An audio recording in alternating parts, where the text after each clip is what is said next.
평안하신가요? 오늘 이 이야기가 당신의 마음에 닿아 하나님의 깊은 평안을 온전히 누리시길 기도합니다. 오늘 우리가 나눌 이야기는 어쩌면 많은 분들의 마음속 깊은 곳에 자리한 그러나 차마 꺼내지 못했던 질문일지도 모릅니다. 이 귀한 나눔이 더 많은 영혼에게 전달될 수 있도록 구독과 좋아요로 함께해 주신다면 그 또한 하나님의 은혜를 나누는 귀한 사역이 될 것입니다. 여러분의 작은 참여가 흔들리는 다른 이들에게 큰 위로와 빛이 될 수 있습니다. 이야기는 한 유명한 목회자의 충격적인 고백으로 시작됩니다. 미친 사랑이라는 책으로도 잘 알려진 프랜시스 챗 목사님은 오랫동안 수많은 사람들에게 하나님의 사랑을 전해온 분입니다. 그런데 그가 어느 날 이렇게 고백했습니다. 저는 하나님과의 관계에 여전히 약간의 불안감을 느낍니다. 제 나이 50살, 22살 때부터 설교를 해왔지만 저는 제가 천국에 갈 것이라고 90% 정도밖에 확신하지 못합니다. 어떻게 이런 일이 가능할까요? 하나님의 급진적인 사랑에 대해 책까지 쓴 저명한 목회자가 자신의 구원에 대한 확신이 흔들린다고 말하다니요. 하지만 만약 제가 이야기가 오늘날 교회 안에서 아주 흔한 일이라고 말씀드린다면 어떠시겠습니까? 왜 수많은 신실한 그리스도인들이 이와 같은 불안감에 시달리는지 그 이유를 깊이 이해하게 될 때 비로소 하나님과의 관계는 새로운 차원으로 열리게 될 것입니다. 이제 우리 믿음의 가장 근본적인 질문 속으로 함께 들어가 보겠습니다. 프랜시스 챗 목사님은 50세가 되던 해 요한일서 4장의 말씀을 읽다가 깊은 고뇌에 빠졌다고 합니다. 성경은 말합니다. 사랑 안에 두려움이 없고 온전한 사랑이 두려움을 내쫓나니 만약 우리 안에 두려움이 있다면 그것은 우리의 사랑이 아직 온전하지 않다는 증거라는 것입니다. 그는 이 구절 앞에서 정직하게 자신을 돌아보았습니다. 수십 년간 사역을 해왔음에도 그의 마음 한구석에는 여전히 내가 정말 구원받았을까? 내가 천국에 갈 수 있을까? 하는 10%의 의심과 두려움이 남아있었습니다. 그의 삶은 마치 하나님께 자신의 사랑을 증명하려는 투쟁과도 같았습니다. 저는 모든 것을 희생할 수 있습니다. 돈도 명예도 필요 없습니다. 오직 예수님을 사랑하기 때문입니다. 그는 진심으로 예수님을 사랑했습니다. 하지만 그 사랑의 동기 깊은 곳에는 하나님께 자신의 믿음을 증명하고 자기 자신에게 증명하고 심지어는 다른 사람들에게도 증명해 보여야 한다는 강박감이 있었습니다. 대학 시절 주대심의 구원이라는 개념을 처음 접했을 때부터 이 싸움은 시작되었습니다. 예수님이 정말 내 삶의 주인이신가? 그렇다면 왜 나는 이번 주에도 정욕과 싸워야 했지? 왜 이렇게 넘어지는 일이 많을까? 그분은 아직 내 삶의 주인이 아니신가 보다. 이런 생각은 끊임없이 그를 괴롭혔습니다. 다른 사람의 믿음을 판단하고 또 자기 자신을 판단하는 습관에 갇혀버린 것입니다. 그는 수년 동안 자신이 하나님께 사랑받는 신자라는 사실을 알지 못한 채 마치 그분의 사랑을 얻어내기 위해 필사적으로 노력하는 사람처럼 살았다고 고백합니다. 혹시 여러분의 모습과 닮아있지 않으신가요? 마치 우리가 좋은 성적을 받아야 부모님의 사랑을 받을 자격이 있다고 느끼는 어린아이처럼 하나님 앞에서 무언가 대단한 일을 해내야만 그분의 인정을 받을 수 있다고 생각하며 살아오지는 않으셨나요? 첸 목사님은 깨달았습니다. 평생 나는 하나님을 사랑합니다. 라고 외치는 것은 비교적 쉬웠지만 하나님께서 나를 정말 미치도록 사랑하십니다. 라는 사실을 온전히 믿고 받아들이는 것은 훨씬 더 어려웠다는 것을 말입니다. 그는 더 이상 이렇게 살 수 없다고 결심했습니다. 자신의 생일에 교회 성도들을 모아놓고 다른 어떤 선물도 아닌 오직 한 가지 기도 제목을 부탁하기로 마음먹었습니다. 올해는 제 안의 모든 불안감이 사라지고 하나님께서 저를 사랑하신다는 사실을 100% 확신하는 해가 되도록 기도해 주십시오. 이러한 불안감은 비단 챗 목사님 한 사람만의 이야기가 아닙니다. 최근 그가 한 목회자 컨퍼런스에서 물었습니다. 여러분 중 예수님께서 자신을 사랑하신다는 사실을 80% 정도만 확신하는 분이 계십니까? 놀랍게도 그 자리에 있던 목회자들의 70에서 80%가 일어섰습니다. 그는 마음에 큰 충격을 받았습니다. 한번 상상해 보십시오. 만약 여러분의 자녀가 여러분의 사랑을 80%밖에 확신하지 못한다면 마음이 어떻겠습니까? 그런데 하물며 완벽한 사랑이신 하나님 아버지께서 당신의 사랑을 확신하지 못하는 자녀들로 가득 찬 교회를 보실 때 그 마음이 어떠하시겠습니까? 내가 충분히 잘하지 못해서 지옥에 갈지도 몰라. 내 삶의 모든 영역에서 그분이 주인이 아니신 것 같아. 이런 불안감 속에서 어떻게 하나님을 기뻐하고 즐거워할 수 있을까요? 이것이 바로 사탄이 우리를 공격하는 교묘한 방식입니다. 우리의 시선을 하나님의 완전한 사랑에서 나의 불완전한 행위로 돌리게 만드는 것입니다. 목회자가 혹은 부모가 이런 불안감 속에서 살아간다면 그 영향력은 고스란히 양육하는 성도들과 자녀들에게 흘러갈 수밖에 없습니다. 예수님께서 바리새인들에게 너희는 교인 한 사람을 얻기 위하여 바다와 육지를 두루 다니다가 생기면 너희보다 배나 더 지옥 자식이 되게 하는도다 라고 책망하신 말씀처럼 우리의 불안은 또 다른 불안을 낳게 됩니다. 그렇다면 이 깊고 오랜 불안의 사슬을 끊어낼 방법은 무엇일까요? 성경은 우리에게 명확한 해답을 제시합니다. 이 문제의 해답은 놀랍게도 우리의 노력이나 행위가 아닌 단 하나의 사실에서 출발합니다. 그것은 바로 여러분은 그리스도 안에 있고 그리스도는 여러분 안에 계신다는 진리입니다. 에베소서 2장은 이렇게 말합니다.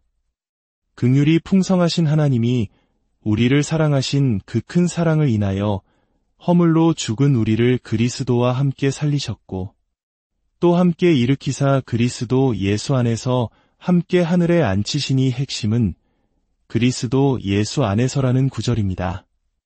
우리는 이 구절을 너무나 쉽게 읽고 지나칩니다. 하지만 잠시 멈춰서 이 진리가 무엇을 의미하는지 깊이 묵상해야 합니다. 골로새서 1장 27절은 이 신비를 더욱 분명하게 설명합니다. 이 비밀은 너희 안에 계신 그리스도신이 곧 영광의 소망이니라. 바울 사도는 우리가 어떤 지적인 명제에 동의했기 때문에 구원받았다고 말하지 않습니다.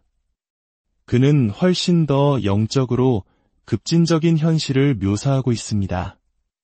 만약 당신이 당신의 죄에서 돌이켜 예수님을 따르기로 결단한 그 순간 그리스도께서 당신 안에 거하기 시작하셨다는 것입니다. 이것은 당신의 상황이나 감정에 따라 변하는 진리가 아닙니다. 오히려 우리가 겪는 문제들은 바로 이 변치 않는 성경적 진리를 우리의 상황과 감정 때문에 잊어버릴 때 시작됩니다. 구원받는 순간 우리는 하나님과의 친밀한 관계로 부르심을 받았습니다. 신학자 더글라스 문은 이 관계에 대해 그리스도와 그의 백성 사이의 친밀한 관계이며 이 관계 때문에 그리스도께서 우리를 온전히 대표하신다. 바로 이 때문에 우리는 영광의 소망, 즉 우리가 최종적인 영광을 경험하게 될 것이라는 확신을 가질 수 있다고 설명합니다. 사랑하는 여러분, 구원의 확신을 갖는 비결은 바로 여기에 있습니다. 그것은 그리스도와의 친밀한 관계를 유지하는 것입니다. 그리고 가장 좋은 소식은 그분은 이미 당신 안에 계시다는 사실입니다. 우리는 단지 그 관계를 가꾸어 나가기만 하면 됩니다. 그러므로 첫 번째 원칙은 이것입니다. 우리는 하나님께 가까이 가기 위해 노력하는 것이 아니라 이미 그리스도와 연합되었다는 진리에서 출발해야 합니다. 당신의 감정이나 상황이 아무리 하나님과 멀리 떨어져 있다고 속삭일지라도 성경의 약속은 당신이 이미 그분 안에 있다는 것입니다. 이것이 우리의 시작점입니다.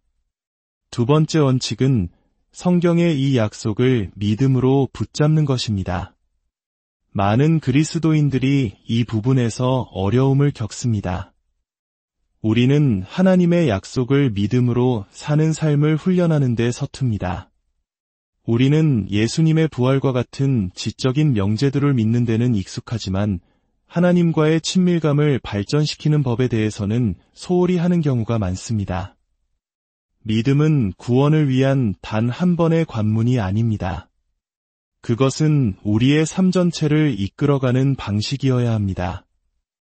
로마서 1장 17절은 복음에는 하나님의 의가 나타나서 믿음으로 믿음에 이르게 하나니 기록된 바 오직 의인은 믿음으로 말미암아 살리라 함과 같으니라 라고 말합니다. 믿음으로 믿음에 이르게 한다는 것은 우리의 첫 믿음이 더 많은 믿음의 순간들로 이어진다는 뜻입니다. 우리의 신앙 여정은 복음을 졸업하는 것이 아니라 복음 속으로 매일매일 더 깊이 들어가는 여정입니다. 하나님은 우리에게 단순히 지옥불을 피할 수 있는 영적인 보험 증서를 주시는데 관심이 있는 것이 아닙니다. 그분은 우리를 그분의 아들 형상으로 빚어가시는데 관심이 있으십니다. 그리고 그 일은 우리가 매 순간 믿음으로 살아가기를 선택할 때 일어납니다. 하지만 목사님, 제 감정은 도저히 믿어지지가 않는 거려 라고 말할 수 있습니다. 바로 그 지점이 믿음이 필요한 순간입니다. 믿음으로 산다는 것은 내 감정이 나를 속일 때에도 성경이 말하는 바를 진리로 선택하는 것입니다. 로마서 6장 11절은 명령합니다. 너희도 너희 자신을 죄에 대하여는 죽은 자여 그리스도 예수 안에서 하나님께 대하여는 살아있는 자로 여길지어다. 여기서 여길지어다 라는 말은 그렇게 느끼라는 것이 아니라 믿음으로 그 사실을 선포하고 그렇게 간주하라는 뜻입니다. 갈라디아서 2장 20절의 바울의 고백도 마찬가지입니다. 내가 그리스도와 함께 십자가에 못 박혔나니 그런즉 이제는 내가 사는 것이 아니요 오직 내 안에 그리스도께서 사시는 것이라. 이제 내가 육체 가운데 사는 것은 나를 사랑하사 나를 위하여 자기 자신을 버리신 하나님의 아들을 믿는 믿음 안에서 사는 것이라. 우리의 신앙을 단순히 지켜야 할 계명들의 목록이나 동의해야 할 지적 명제들로 축소시킨다면 우리는 바로 우리 곁에, 아니 우리 안에 계신 하나님을 경험하는 기쁨을 스스로 빼앗는 것과 같습니다. 그렇다면 우리는 무엇을 해야 할까요? 세 번째이자 가장 실제적인 원칙은 당신의 초점을 자신과 자신의 상황에서 온전히 하나님께로 옮기는 것입니다. 시편 27편 4절에서 다윗은 이렇게 노래합니다. 내가 여호와께 바라는 한 가지 일, 그것을 구하리니 곧 내가 내 평생에 여호와의 집에 살면서 여호와의 아름다움을 바라보며 그의 성전에서 사모하는 그것이라. 다윗의 유일한 소원은 하나님의 아름다움을 바라보는 것이었습니다. 히브리서 12장은 믿음의 주요 또 온전하게 하시는 이인 예수를 바라보자고 권면합니다. 우리의 일이란 더 강한 믿음을 만들어내기 위해 스스로를 채찍질하는 것이 아닙니다. 우리가 해야 할 일은 단지 하나님과 함께 있을 시간을 따로 떼어놓고 우리의 시선을 예수님께 고정하고 그 시선을 계속 유지하는 것입니다. 변화는 바로 그곳에서 일어납니다. 이 영상을 보고 계신 분들 중에는 인생에서 가장 낮은 지점을 지나고 있는 분도 계실 것입니다. 의무감에 성경을 읽고 주일 예배에 참석하지만 마음은 하나님으로부터 한없이 멀게만 느껴질지 모릅니다. 프랜시스 첸 목사님처럼 자신의 구원조차 확신하지 못하는 깊은 영혼의 어두운 밤을 지나고 있을지도 모릅니다. 하지만 기억하십시오. 당신은 혼자가 아닙니다. 수많은 믿음의 선배들이 바로 그 길을 지나왔습니다. 해결책은 이 두 가지 개념으로 요약됩니다. 믿음으로 사는 것과 그리스도 안에 거하는 것. 이 두 가지는 매일의 연습이 필요합니다. 예수님께서 말씀하셨습니다. 내 안에 거하라 나도 너희 안에 거하리라. 나를 떠나서는 너희가 아무것도 할 수 없음이라. 그리스도 안에 거한다는 것은 구체적으로 무엇을 의미할까요? 그것은 말씀을 공부하고, 기도하고, 찬양하고, 다른 성도들과 교제하고, 심지어 자연 속에서 하나님의 창조 솜씨를 묵상할 때 우리의 초점을 온전히 그분께 맞추는 것입니다. 당신이 계속해서 이렇게 할 때 놀라운 일이 일어날 것입니다. 당신은 그리스도의 형상으로 변화될 것이고 당신의 감정은 서서히 변하기 시작할 것입니다. 하나님으로부터 멀리 떨어져 있다는 느낌은 사라질 것입니다. 왜냐하면 당신의 모든 감정과 생각이 하나님은 당신과 함께 계신다. 그분은 언제나 함께 계셨고 그리스도는 당신 안에 계신다는 실제적인 진리에 맞춰 정렬될 것이기 때문입니다. 성령께서 당신의 영혼에 그 사실을 확증해 주실 것입니다. 그때 당신의 마음에는 이사야서 26장 3절이 약속하는 평화가 찾아올 것입니다. 주께서 심지가 견고한 자를 평강하고 평강하도록 지키시리니 이는 그가 주를 신뢰함이니이다. 히브리어 원문은 살롬, 살롬 즉 모든 것을 아우르는 완전하고 이중적인 평화를 의미합니다. 이 평화는 우리의 이해를 뛰어넘는 평화입니다. 이 평화를 얻는 공식은 놀랍도록 간단합니다. 당신의 마음을 주님께 고정하십시오. 그분을 바라보십시오. 그리고 매 순간 그 시선을 유지하십시오. 우리의 상황을 바라볼 때 불안이 찾아오지만 우리의 시선을 다시 주님께로 돌릴 때 그분과의 친밀함 속에서 참된 평화가 흘러나올 것입니다. 주님, 지금 이 순간에도 불안과 의심으로 힘겨워하는 당신의 자녀들을 찾아가 주옵소서. 우리의 행위나 감정이 아닌 오직 십자가에서 완성하신 변치 않는 주님의 사랑에 우리의 믿음이 뿌리내리게 하옵소서. 우리 안에 계신 그리스도를 매일 바라보게 하시고 세상이 줄 수 없는 하늘의 평강으로 우리의 마음과 생각을 지켜 주옵소서.